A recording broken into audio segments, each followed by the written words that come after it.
வாங்க இன்னைக்கு வந்து கேழ்வரகு புட்டு தாங்க செய்ய போகிறோம். இதுக்கு வந்து ஒரு கப் அளவுக்கு வந்து நான் கேழ்வரகு மாவு எடுத்து வச்சுருக்கேங்க. ஏன்னா அது வந்து நல்ல ஹெல்த்தியானது கூட. தேவையானது உப்பு சேர்த்து நல்லா கொஞ்சம் தண்ணி ஊற்றி நம்ம வந்து இதை வந்து பிணைஞ்சிக்கலாங்க.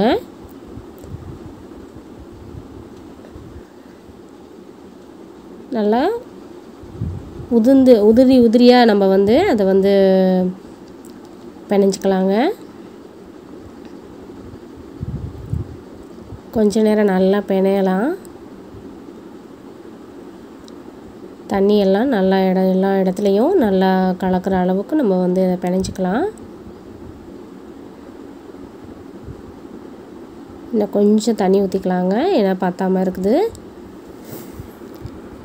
அரை டம்ளர் அளவுக்குன்னு வச்சுக்கோங்க. ஏன்னா அந்த அளவுக்கு வந்து நம்ம ஊற்றினோன்னா ஒரு கப்புக்கு அரை டம்ளர் அளவுக்கு வந்து நம்ம தண்ணி ஊற்றி நல்லா உதிரியாக நம்ம வந்து அதை பிணைஞ்சி எடுத்துக்கலாம்.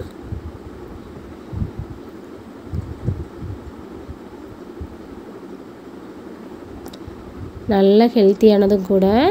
குழந்தைங்க நல்லா விரும்பி சாப்பிடுவாங்க. பெரியவங்களுக்கு நல்லா ஹெல்த்தியானது.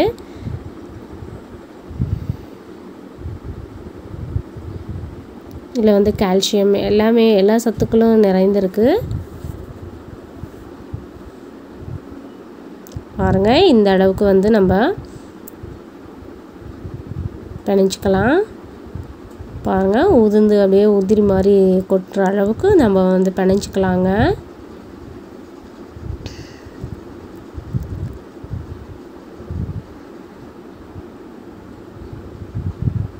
போதும். இந்த அளவுக்கு வந்து நம்ம இட்லி பானையில் துணியை வச்சு நம்ம வந்து இந்த ஓட்டை நம்ம போட்டுக்கிட்டோன்னா இட்லி ஊற்றையிலேயே நம்ம வந்து கரெக்டாக இட்லி அந்த அளவுக்கு இதாகும். இந்த அளவுக்கு வந்து நம்ம எல்லாத்தையும் கொட்டி துணியை வச்சு மூடிடலாங்க.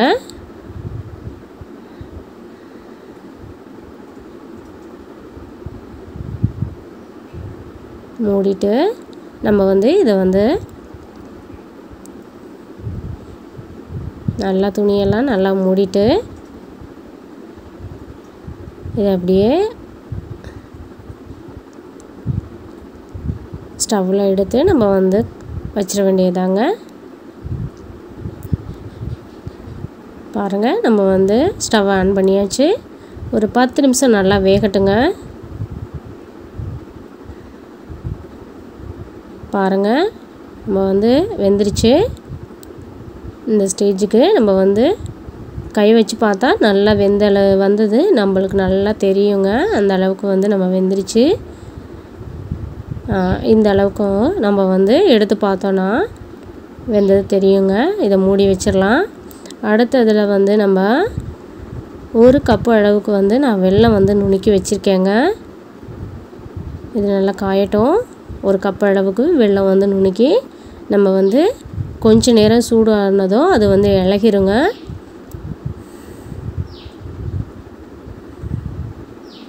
லைட்டாக நம்ம வந்து அதை சூடு பண்ணும்போது இளகிரும். கொஞ்சம் எல்லா இடத்துலையும் நல்லா புட்டில் வந்து எல்லா இடத்துலையும் நல்லா கலக்கிறதுக்காக கொஞ்சம் தண்ணி ஊற்றிக்கலாங்க.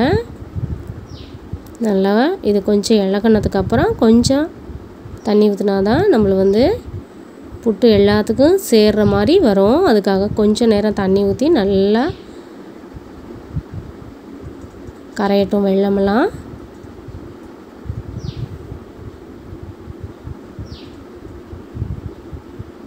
கொஞ்ச நேரம் நல்லா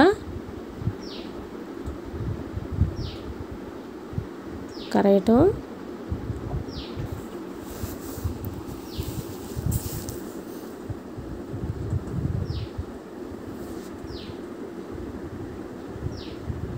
கட்டியெல்லாம் நல்லா கரைஞ்சதும்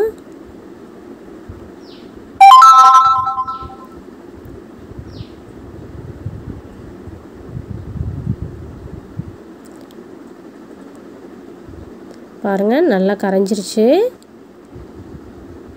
இந்த ஸ்டேஜில் நம்ம வந்து ஒரு கப் அளவுக்கு ஒரு தேங்காய் மூடி துருவல் வந்து நம்ம சேர்த்துக்கலாங்க. இது நல்லா மிக்ஸ் ஆகட்டும். நல்லா கலந்து விட்டுறலாம். கொஞ்ச நேரம் நல்லா கலந்துக்கலாம்.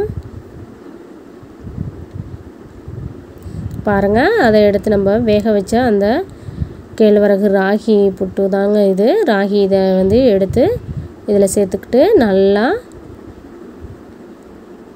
கலந்துக்கலாங்க.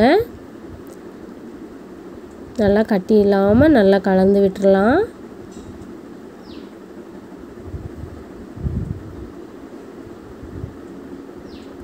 கலந்துட்டு அடுத்தது நம்ம ஸ்டவ் ஆஃப் பண்ணிடலாங்க.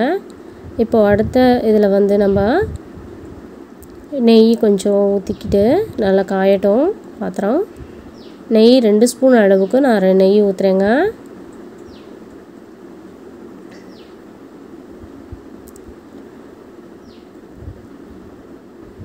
முந்திரி பருப்பும் திராட்சையும் சேர்த்து நம்ம வந்து இதில் வந்து நல்லா வறுத்துக்கலாங்க. ஏன்னா வாசத்துக்காக தான். நல்ல டேஸ்ட்டாக கொடுக்குங்க. நல்லா ஹெல்த்தியானதும் கூட. கொஞ்ச நேரம் நல்லா பொரியட்டும்.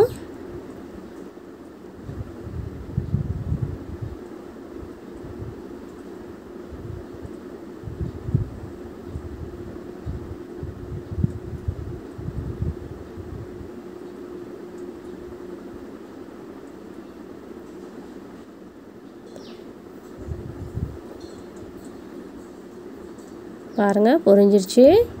இப்போ எடுத்து சேர்த்துக்கலாம் புட்டில். இப்போ எல்லாத்தையும் நல்லா கலந்து விட்டுக்கலாங்க. நல்ல வாசம் கிடைக்குது. நல்லாவும் டேஸ்ட்டாகவும் இருக்கும்.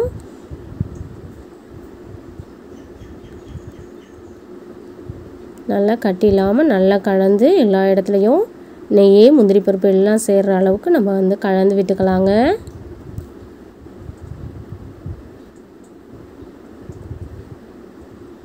போதும், ஸ்டவ் ஆஃப் பண்ணிடலாம். ஆஃப் பண்ணிவிட்டு கொஞ்சம் நல்லா கலந்து விட்டுக்கிட்டு பாத்திரத்தில் மாற்றிக்கலாங்க. ரெடி ஆயிடுச்சு. பாருங்கள், இந்த ஸ்டேஜில் குழந்தைங்க எல்லாருமே நல்லா விரும்பி சாப்பிட்லாம். பெரியவங்க எல்லாருக்குமே நல்லா இருக்குங்க. நல்லா டேஸ்ட்டாகவும் இருக்கும்.